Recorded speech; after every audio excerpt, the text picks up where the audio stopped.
ఉదయే బ్రహ్మస్వరూపం మధ్యాహ్నేతు మహేశ్వర సాయంకాలేతు స్వయం విష్ణు త్రయామూర్తి దివాకర.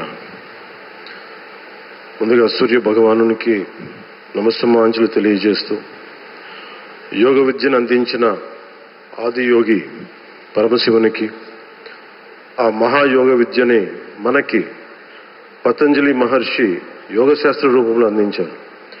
వారిరువురి పాదపద్మములకు నమస్కారాలు. మన యోగ విశిష్టతను, గొప్పదనాన్ని ఋగ్వేదంలో ఉన్న మహానుభావులు తెలియజేస్తే దానిని ప్రపంచవ్యాపితం చేసిన దార్శనికులు మాత్రం గౌరవ ప్రధానమంత్రి శ్రీ నరేంద్ర మోదీ గారు.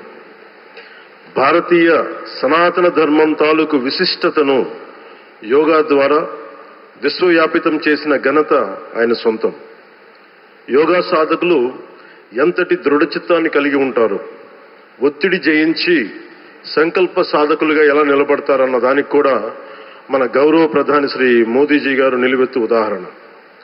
ప్రపంచ యోగా దినోత్సవం యావత్ భారతవానికి, భారతీయులకి దక్కిన గౌరవం. సరిగ్గా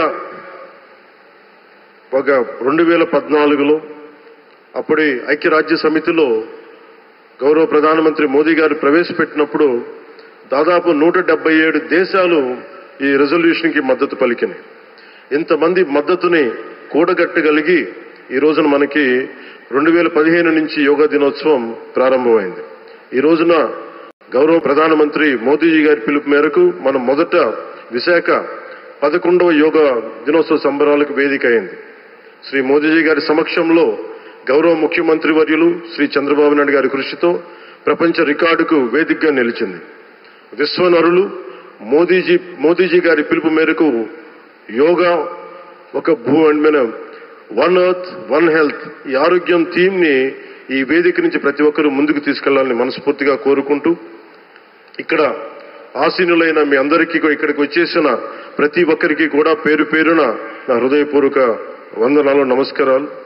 అలాగే గౌరవనీయులైన గవర్నర్ గారి శ్రీ అబ్దుల్ నజీర్ జీ గారికి, గౌరవ ముఖ్యమంత్రి శ్రీ నారా చంద్రబాబు నాయుడు గారికి, civil aviation minister Kinjarapu Rammohan Naidu గారికి, అలాగే మనకి AYUSH minister of state independent charge Shri Pratap Raj Jadhav గారికి, అలాగే వేదిక పైన ఉన్న ప్రతి ఒక్కరికి, గౌరవ కేంద్ర మంత్రివర్యులకి, రాష్ట్ర మంత్రివర్యులకి, ప్రతి ఒక్కరికి పేరు పేరున ధన్యవాదాలు తెలియజేసుకుంటూ సెలవు తీసుకున్నాను. జై భారత్, జై హింద్.